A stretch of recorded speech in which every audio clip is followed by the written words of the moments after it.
पांच शहर पांच खबरों की शुरुआत करते हैं, जहां पहली खबर है उत्तरकाशी से, जहां सुरंग में फंसे 41 मजदूरों को बाहर निकालने के लिए युद्ध स्तर पर रेस्क्यू ऑपरेशन का आज 16वां दिन है। वहीं दूसरी खबर अयोध्या से है, जहां कार्तिक पूर्णिमा पर लाखों की संख्या में श्रद्धालु पावन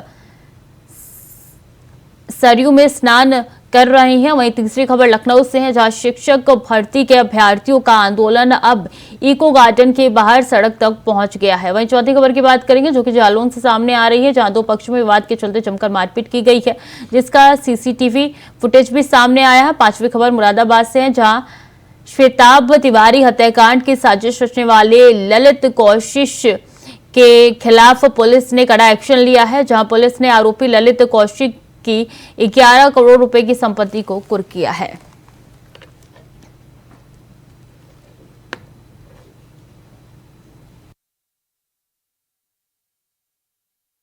और बता दें कि उत्तरकाशी टनल से अब तक का जो अपडेट निकल के सामने आ रहा है, सुरंग में रेस्क्यू का 16वां दिन आज है। टनल में पाइप को अंदर से 1 मीटर तक काटा गया है, 80 mm पाइप को काटा गया है, मुड़ा हुआ पाइप जो है उसको काटा गया है और अब तक 48 मीटर हो चुकी है वर्टिकल खुदाई। अब बाहर आएंगे मजदूर, ये आशंका लगातार जाहिर की जा रही है। तो टनल के अंदर जो पाइप मुड़ा था उसको काट दिया गया है, जल्द से जल्द अब मजदूर को बाहर निकालने की कोशिश जो है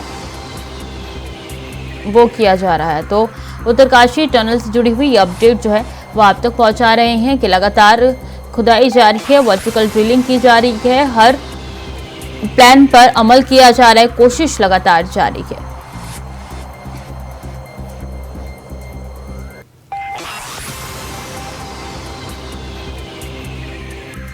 तो 80 mm पाइप के अंदर काटा गया है और कोशिश यही है कि जो ऑगर मशीन में खराबी आई थी उसके जो भी ब्लेड के टुकड़े थे पहले तो उसको निकाला जाए, वो भी काम लगातार चल रहा है।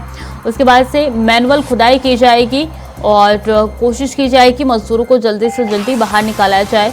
वर्टकोट के रास्ते भी खुदाई लगातार जारी है, वर्टिकल हो, हॉरिजेंटल हो, हर तरफ से खुदाई की जा रही है। बीआरओ भी इसमें पूरी तरीके से सहायता कर रही है। नीचे से मशीन ऊपर ले जाने के लिए तकरीबन 70% तक कार्य पूरा हो चुका है सड़क बनाने के लिए और हर स्तर पर कार्य चल रहा है, कोई भी कोताही नहीं बरती जा रही है और 41 जिंदगियां जो है वो अंदर फंसी हुई है। अभी हमारे साथ जुड़ चुके हैं ज़्यादा जानकारी के लिए।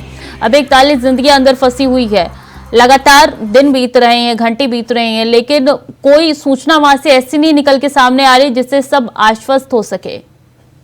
बिल्कुल, वो क्षण कब आएगा, वो आखिरी ये कह सकते हैं कि रेस्क्यू अभियान का वो अंतिम पल कब होगा जिसमें इन 41 जिंदगियों को टनल के भीतर से बाहर निकालने का काम किया जाएगा, उसी का इंतजार यहाँ पर सब कर रहे हैं। रेस्क्यू एजेंसियां जो यहाँ पर काम कर रही है वो लगातार प्रयासरत है और हर उस विकल्प पर यहाँ पर काम कर रही है, उसको फोकस करने का काम कर रही है जिससे इन जिंदगियों को बाहर निकालने में मदद मिल सके। अभी तक ये कह सकते हैं कि जो सफलताएं मिली है वो प्लान ए और प्लान बी के तहत यहाँ पर मिली है। इसके अलावा प्लान सी जो बरकोट की तरफ से वर्टिकल ड्रिलिंग सुरंग के दूसरी छोर से की जानी है, उसमें भी ये कह सकते हैं कि प्रथम सफलताएं कुछ मिली है, लेकिन उसका वक्त अभी और यहाँ पर लगने की पूरी संभावनाएं हैं। विशेषज्ञों ने कहा कि बरकोट की तरफ से जो टनल में जो सुरंग यहाँ पर बनानी है, वर्टिकल ड्रिलिंग होनी है, उसमें लगभग एक महीने से ज्यादा का समय अभी और यहाँ पर व्यतीत हो सकता है। इसलिए जो प्लान ए और प्लान बी है उस पर ज्यादा फोकस करने का काम यहाँ पर किया जा रहा है। उसमें समझ सकते हैं कि प्लान ए के तहत जो ऑगर मशीन के जो ब्लेड क्षतिग्रस्त हुए थे उनको बाहर निकाल लिया गया। उसके अलावा जो टनल के भीतर जो उन 50 मीटर का जो पाइप ड्रिल किया गया था उसमें 1 मीटर का जो पाइप ये कह सकते हैं कि जो क्षतिग्रस्त हुआ है, जो अंदर से मुड़ा हुआ है, उसको भी प्लाज्मा कटर से काटने का काम यहाँ पर किया गया और वो ये कह सकते हैं कि जो बाधाएं हैं अब उन बाधाओं को मैनुअली हैंडल करने का काम यहाँ पर किया जाएगा। इसके अलावा जो सुरंग के जो ऊपरी छोर पर जो वर्टिकल ड्रिलिंग हो रही है उसमें भी लगभग 40 मीटर की ड्रिलिंग अब तक हो चुकी है। सफलताएं अभी और मिलना उसमें ये कह सकते हैं कि 2 दिन के समय और यहाँ पर लग सकता है। इसलिए उम्मीद कर रहे हैं कि आगामी 1 से 2 दिन के भीतर एक बड़ा ब्रेक थ्रू यहाँ पर मिलेगा और वो ब्रेक थ्रू ये कह सकते हैं कि बड़ी राहत की खबर देने वाला कहा जा सकता है। विशेषज्ञों ने भी इस बात की ओर इशारा किया कि अगले 2 दिन बड़े महत्वपूर्ण होंगे और इस दौरान ये कह सकते हैं कि अगर कोई बड़ी बाधा सामने नहीं आए तो फिर जो टनल के भीतर जो 41 जिंदगियां फंसी है उनको बाहर पर कुशल निकाल दिया जाएगा। जी और इसको लगातार धर्म के एंगल से भी देखा जा रहा है और वहाँ के जो ग्रामीण है वो इस पे कह रहे हैं कि धर्म के एंगल से कनेक्ट करके लगातार सवाल उठा रही हैं। जी बिल्कुल, ये कह सकते हैं कि पूरा जो क्षेत्र है, यानी जहाँ पर टनल बन रही है, वो पूरा क्षेत्र ये जो सिंधियारा का क्षेत्र, ये बाबा बौखनाथ के जो देवता यहाँ का स्थानीय जो देव है, उनके क्षेत्र में आता है। और ये जो रानी टॉप से नीचे ये कह सकते हैं कि जहाँ पर ये टनल बन रही है, वो ये कह सकते हैं कि भगवान बौखनाथ का क्षेत्र है। ऐसे में उसकी अवहेलना करना और उसकी नाराजगी झेलने के जैसे समान होगा। इसलिए स्थानीय क्षेत्रीय जो लोग हैं वो लगातार इस बात की मांग यहाँ पर उठा रहे कि उनकी पूजा अर्चना की जाए, उनका मंदिर यहाँ पर बनाया जाए, उसकी पूजा अर्चना करके ही काम की शुरुआत यहाँ पर हो, ताकि किसी भी प्रकार से देवी आपदा से बचा जा सके। भगवान को अगर नाराज किया जाएगा तो ये उत्तराखंड देवों की भूमि है, ऐसे में विपदाओं का जो दौर होगा वो और यहाँ पर झेलने को मिल सकता है। इसलिए स्थानीय जो पुजारी है उनकी अगुवाई में यहाँ पर कह सकता है एक छोटा सा मंदिर यहाँ पर बना दिया गया, उसकी पूजा अर्चना हो रही है और आने वाले दिनों में कह सकते हैं कि बड़ी और सफलताएं यहाँ पर मिलने की संभावनाएं जताई जा रही है। जी बिल्कुल, अभी बहुत बहुत शुक्रिया आपका तमाम जानकारियों के लिए। खबर में आगे बढ़ेंगे। रामनगरी अयोध्या में कार्तिक पूर्णिमा पर लाखों की संख्या में श्रद्धालु पावन सलीला सरयू में स्नान कर रहे हैं। गंगा बड़ी ना गोदावरी ना तीर्थ, बड़े प्रयाग सबसे बड़ी अयोध्या नगरी, जहां राम लिहीन अवतार उक्त चौपाई को आत्मसात कर श्रद्धालु बड़ी संख्या में सरयू नदी में आस्था की डुबकी लगा रहे हैं। बता दें कि अयोध्या में कार्तिक पूर्णिमा स्नान पर चप्पे चप्पे पर सुरक्षा बलों की नजर है। रामनगरी की सुरक्षा में सीसीटीवी कैमरों के साथ ही पुलिस बल सरयू में भी लगातार गश्त दे रही है। इस दौरान पूर्णिमा मेला को सकुशल संपन्न कराने के लिए जिला और पुलिस प्रशासन पूरी तरीके से सतर्क है।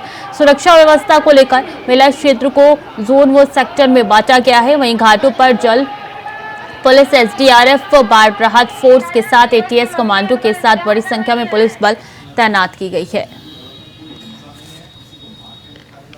कार्तिक पूर्णिमा का स्नान जो आज में चल रहा है, इसका शुभ मुहूर्त कल दोपहर को 3:21 से शुरू हुआ है। तब से लगातार जो श्रद्धालुगण हैं वह आकर के घाट पर स्नान कर रहे हैं और इस समय भी जैसा कि आप देख रहे हैं काफ़ी संख्या में श्रद्धालुगण स्नान कर रहे हैं, जिसके लिए हमने पुलिस को विभिन्न जोन्स में बांट करके एक पुख्ता पुलिस अरेंजमेंट तैयार की है, जिसमें हमारा मुख्य जो वो है फोकस एरिया है वह यातायात नियंत्रण है, भीड़ नियंत्रण है एवं सुरक्षा व्यवस्था है। इसके अलावा घाट के मद्देनज़र और रिवराइन सिक्योरिटी के हिसाब से हमने अलग से टीमें। अभिनव आनंद ज्यादा जानकारी के साथ जुड़ चुके हैं। अभिनव, अभी क्या माहौल है, क्या अभी भी उतनी भीड़ नजर आ रही है? आपको बताते हैं कि कल रात्रि से ही लगभग 3 बजे से ही जो ये कार्तिक पूर्णिमा स्नान का जो ये बड़ा जो रैला था, पूरे लगभग 15 लाख श्रद्धालु जो कि अयोध्या आए हैं और अयोध्या आकर मां सरयू की अविरल धारा में डुबकी लगाए हैं और कहीं ना कहीं भगवान हनुमान जी महाराज के दर्शन पूजन किए हैं, साथ ही साथ रामलला के भी दर्शन पूजन करके अपने भाग्य को आगे बढ़ाए हैं। जी भीड़ तो काफी ज्यादा दिख रही है, तो किस तरीके से प्रशासन के लिए एक चुनौती है भीड़ को काबू में करना और कोई भी कोताही ना बरतना, ये सबसे बड़ा सवाल है। बिल्कुल, सबसे बड़ी बात आपको बता दूं कि यहाँ के जो एसएसपी मौजूदा एसएसपी राजकन्हैया साहब ने साफ तौर पर कहा है कि इस पूर्णिमा स्नान पर किसी भी प्रकार की कोई भी कताई नहीं बरती जाएगी, चाहे वो जिला प्रशासन हो, नगर निगम प्रशासन हो, तमाम जिला प्रशासन अपने साथ ही साथ मैं बता दूं कि तमाम ऐसे व्यवस्थाएं किया गया था कि जगह जगह पर बैरिकेटिंग एसडीआरएफ की टीमें लगी हुई थी। और सबसे बड़ी बात कि इस पूर्णिमा स्नान को लेके इस मेले को लगभग 3 जोन 15 सेक्टरों में बांटा गया था, जिसमें इसकी निगरानी स्वयं एटीएस कर रही थी। जी कितने पुलिस बल मौके पर मौजूद हैं? लगभग 40,000 पुलिस सुरक्षा बल अयोध्या में मौजूद है। जी और क्या कुछ खासा इंतजाम किया गया है? कब तक ये भीड़ कम हो जाएगी, कब संभावना जताई जा रही है अभिनव? बिल्कुल, बता दें कि मॉर्निंग लगभग 3:45 से ये पूर्णिमा स्नान शुरू हुआ था और कहीं ना कहीं अब मुश्किल 7 बजे तक ये शुभ घड़ी रहेगी, जहां पर लोग अयोध्या आएंगे, दर्शन पूजन करेंगे, स्नान करेंगे और अपने घर को गंतव्य को लौट जाएंगे। जी आज का दिन काफी खास है और ऐसे में अयोध्या में कब से तैयारी की जा रही थी? कितने वॉलंटियर्स को धरातल पे लगाए गए थे? बिल्कुल, आपको बता दूं कि इसके थोड़े दिन पहले ही अपने अयोध्या में दीपोत्सव मनाया गया था। दीपोत्सव में लगभग 18 लाख वॉलंटियरों द्वारा लगभग 21 लाख दियों को जलाकर रोशन किया गया था और कहीं ना कहीं ऐतिहासिक जो अपना रिकॉर्ड था तोड़कर स्वयं कीर्तिमान स्थापित किया था। जी ठीक है अभिनव, बहुत बहुत शुक्रिया आपका तमाम जानकारियों के लिए। थैंक यू छुट्टी। तो खबर लखनऊ से है, जहां शिक्षक भर्ती के अभ्यर्थियों का आंदोलन कर रहे हैं। शिक्षक आंदोलन इको गार्डन के बाहर सड़क पर कर रहे हैं। बता दें कि 69,000 शिक्षक भर्ती के अभ्यर्थियों की नियुक्ति की मांग लगातार की जा रही है।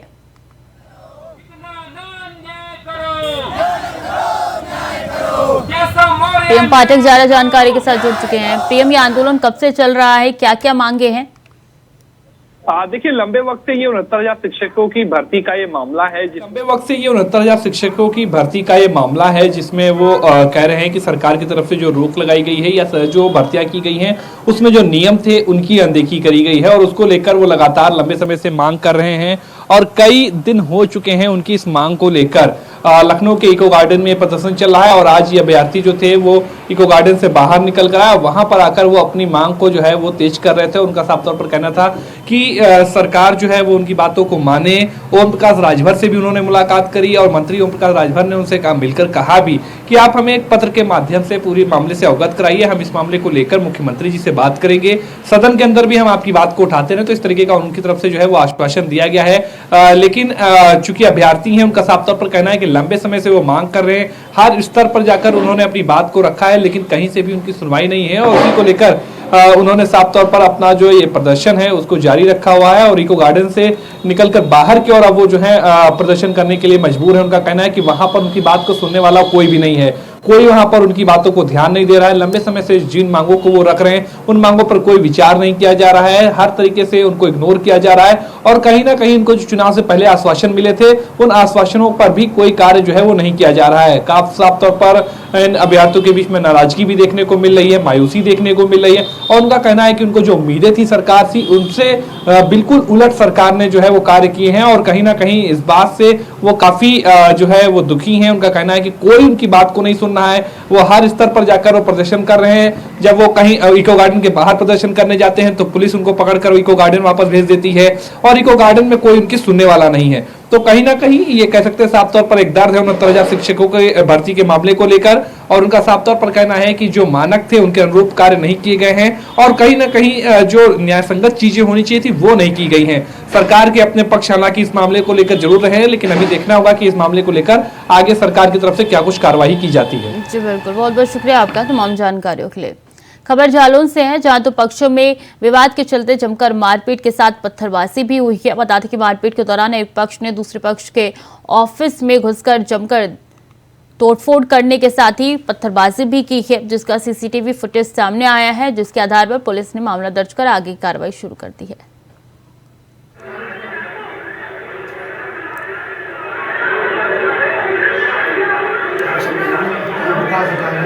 तो दो पक्षों में वाद विवाद हुआ है और जालौन की ये तस्वीर निकल के सामने आ रही है। बता दें, एक पक्ष दूसरे पक्ष के ऑफिस में घुसकर जमकर तोड़फोड़ करने के लिए भी पहुंचा था। सीसीटीवी फुटेज उसका सामने आया है और ये पूरी घटना सीसीटीवी कैमरे में कैद हो चुकी है। तो देखिए किस तरीके से गेट तोड़ते हुए दूसरा पक्ष नजर आ रहा है और विवाद हुआ है दोनों पक्षों में। कारण अभी क्या है इसका पता नहीं चल पाया है। जालौन की ये तस्वीर है, जहाँ दो पक्षों में जमकर विवाद हुआ है और लाठी डंडे चले हैं।